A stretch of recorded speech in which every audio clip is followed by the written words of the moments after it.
Depressão e ansiedade viraram as doenças da moda, ainda mais agora na pandemia. Mas, como todos os transtornos mentais, elas são pouco conhecidas, mal explicadas, mal compreendidas por quem tem e por quem conhece pessoas que tenham, muitas vezes não são tratadas direito e ainda sofrem do problema da famigerada solução simples. Se anime! Lute contra si mesma.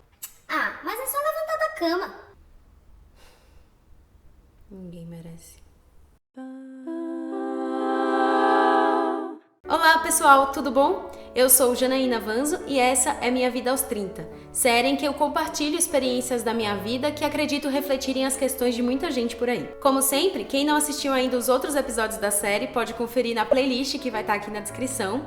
Aproveitem para curtir o vídeo agora no comecinho e se puderem compartilhar essa série com outras pessoas que possam se interessar por esses assuntos, eu vou ficar muito feliz. E hoje a ideia é contar um pouquinho como tem sido essa minha relação com a saúde mental, especialmente depois que eu percebi que eu tinha depressão e ansiedade. Quando eu entrei na faculdade de psicologia, eu não me considerava uma pessoa com sofrimento mental. Eu minimamente me entendia como normal, já que eu nunca tinha tido crises ou situações de muito estresse que me fizessem perder o controle mentalmente falando. E claro, quando a gente começa a ler os sintomas de vários transtornos descritos nos DSM e CID da vida, a gente se identifica com muita coisa. E aí é que percebemos que a linha entre ter sofrimento mental ou não é bem tênue. Mas, em geral, eu acreditava que eu era uma pessoa neurótica, assim como a maioria da população. Ou seja, alguém que tem seus traumas, suas neuras, mas nada que atrapalhe a sociabilidade ou a produtividade. Mesmo assim, foi nessa época que eu comecei a fazer terapia. Não só porque eu acreditava que psicólogos e psicólogas têm que fazer um acompanhamento terapêutico contínuo para poder atender as outras pessoas, mas também porque eu entendi que, na real, todo mundo devia fazer terapia, né? Afinal, é um espaço pra gente colocar pensamentos e sentimentos que muitas vezes não conseguimos compartilhar com outras pessoas.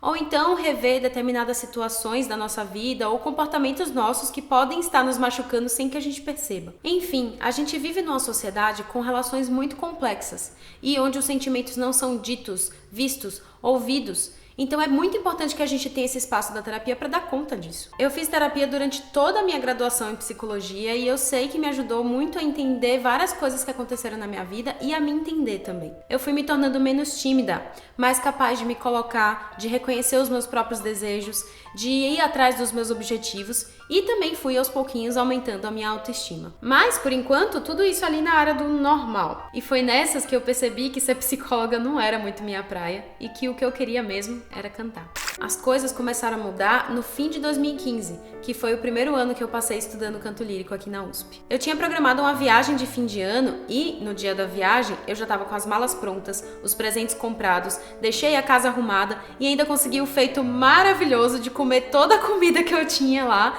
Ou seja, eu não precisava me preocupar em jogar a comida fora ou pensar se alguma coisa ia estragar na minha ausência. Era o planejamento de viagem, assim, perfeito, dos sonhos. E aí, na hora que eu ia pegar a mala para ir pro aeroporto e fazer a viagem, eu tive o meu primeiro ataque de pânico da vida. Eu comecei a chorar compulsivamente, eu senti um ataque cardíaco muito forte. Eu não conseguia me mexer, eu não conseguia pegar minhas coisas e sair. A única coisa que eu conseguia fazer era ficar desesperada. Depois de um tempo sem saber o que fazer, eu liguei para os meus pais e eles foram super compreensíveis. Me disseram que eu não precisava viajar se eu não estava me sentindo bem, se eu não estava em condições de sair de casa.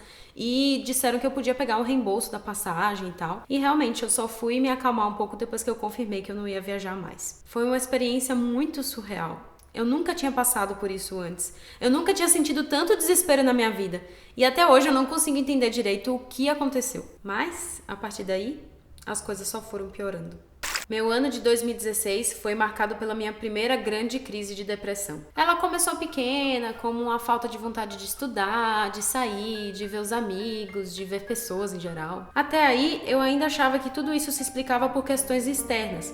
Até porque nessa época eu também tive uma fenda nas pregas vocais, o que dificulta muito cantar e estudar canto. Então fazia sentido que eu não estivesse tão animada. Mas era um sentimento que não passava. Na real, só piorava. Eu comecei a faltar aulas porque eu não conseguia sair da cama e minha vida se resumia a assistir séries e costurar. Sim, na cama.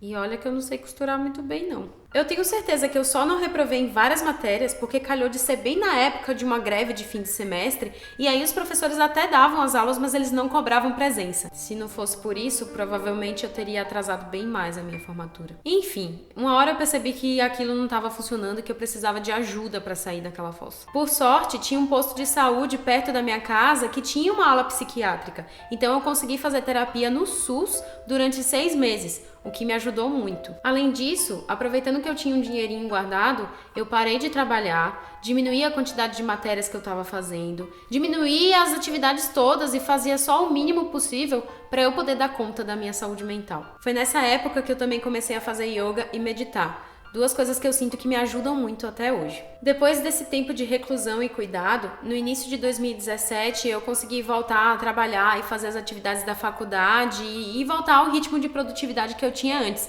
que sempre foi muito alto. Eu ainda estava muito assustada com o que tinha acontecido no ano anterior. Parecia que eu tinha perdido completamente o controle da minha vida, que eu não era mais nem eu mesma. E isso nunca tinha acontecido antes. Então, eu queria correr atrás do prejuízo e deixar aquele período todo de depressão para trás. Mal sabia eu que não é assim que funciona. Desde então, eu vivo uma vida acompanhada de depressão e ansiedade. Mas eu demorei muito tempo para entender isso e para aceitar também. Vez ou outra, eu tinha ataques de pânico, mas considerava como situações pontuais, com gatilhos específicos, então não dava muita atenção. Em outros dias, eu não conseguia sair da cama e tinha vários pensamentos negativos. Mas depois eu pensava que era tudo efeito do cansaço e que era só eu voltar a meditar com mais frequência que ia dar tudo certo. Sem perceber, eu comecei a controlar a minha rotina de forma a evitar situações que pudessem gerar uma crise. Me enchia de atividades e planejava tudo nos mínimos detalhes para garantir que a minha produtividade não fosse prejudicada. Ao mesmo tempo, eu comecei a evitar lugares com muitas pessoas ou lugares desconhecidos e até convites de última hora, porque eram em geral os gatilhos para os meus ataques de pânico. Foi só em 2019, quando eu decidi que ia me formar, que precisava mesmo terminar a faculdade de alguma forma, que eu decidi que eu ia voltar para terapia, porque as crises estavam aumentando muito e eu não queria que isso prejudicasse a minha performance na faculdade. Mas, apesar de muitos estresses e muitos perrengues, 2019 em geral foi um ano muito bom, o que me ajudou a manter um pouco mais a minha saúde mental. O problema foi quando começou a pandemia. Gente, mas sério, se tem um monte de gente por aí que nunca teve crise, nunca precisou de terapia, nunca pensou em tomar um remédio pra cabeça, que de repente, depois que a quarentena começou, tá tendo vários problemas de saúde mental, imagina quem já tinha antes. No começo eu ainda consegui manter um pouco de atividades, até porque tinha aquela ideia de que ia ser rápido, que a gente ia voltar logo, toda hora tinha uma coisa, não, mês que vem vai dar certo, semestre que vem vai dar certo. Então ainda tinha aquela esperança de que era só uma fase rápida e que a gente ia poder voltar a fazer as coisas normais, como antes. Mas, com o tempo, eu fui percebendo que fazia muito mal pra mim ficar sempre nessa expectativa das coisas voltarem e acabar sempre ficando frustrada. Então, no meio de 2020, eu já percebi que eu não estava bem de saúde mental e que eu ia precisar parar de fazer algumas coisas e achar um tempo na minha rotina pra me cuidar. Acabou que, por precisar trabalhar pra ter mais renda e por não ter muita energia pra conseguir fazer várias coisas, eu acabei não dando conta de estudar canto por muito tempo. Então, eu fiquei uns bons 6 meses sem nem conseguir cantar direito. Isso eu imagino que só agravou a minha situação mental, por não estar conseguindo me dedicar à minha profissão de escolha e tendo que dar aulas para sobreviver. Então, a partir do 2º semestre de 2020, eu comecei a experienciar um grande retorno da depressão. E vira um círculo vicioso, né? A gente se sente mal porque a gente não consegue fazer as nossas coisas, só que a gente não tem energia suficiente para fazer tudo, então a gente só faz o mínimo possível, tipo limpar a casa, fazer comida, trabalhar. E aí a gente não dá conta de fazer as coisas que a gente gosta ou fazer as atividades de autocuidado, e aí a gente se sente mal com nós mesmos porque a gente não consegue fazer as nossas coisas, e aí a gente não tem energia para fazer tudo, e por aí vai. A ansiedade, de um lado, dizendo pra gente que não somos nada se não produzimos ou não corremos atrás dos nossos objetivos. A depressão, do outro lado, falando que somos inúteis e que não adianta fazer nada porque viver essa vida não faz sentido.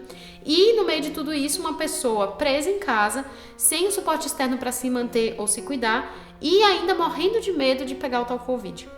Enfim, a receita da catástrofe.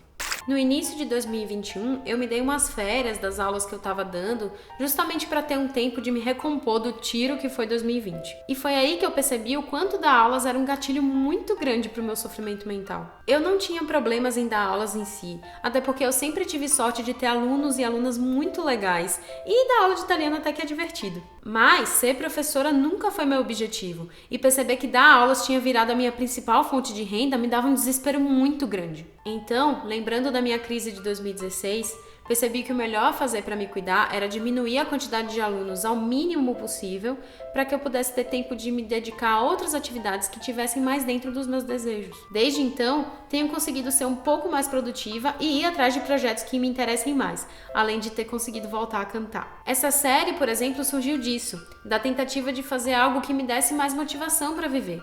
Algo que não exigisse muita energia ou muitos esforços, mas que fosse interessante para minha saúde mental. E sinto que falar sobre esses assuntos que ficam girando na minha cabeça é importante sim, porque eles têm que sair por algum lugar, né? Eu sinto que tem sido importante para minha saúde mental poder contar as minhas histórias ou falar dos meus sentimentos em relação a determinados assuntos.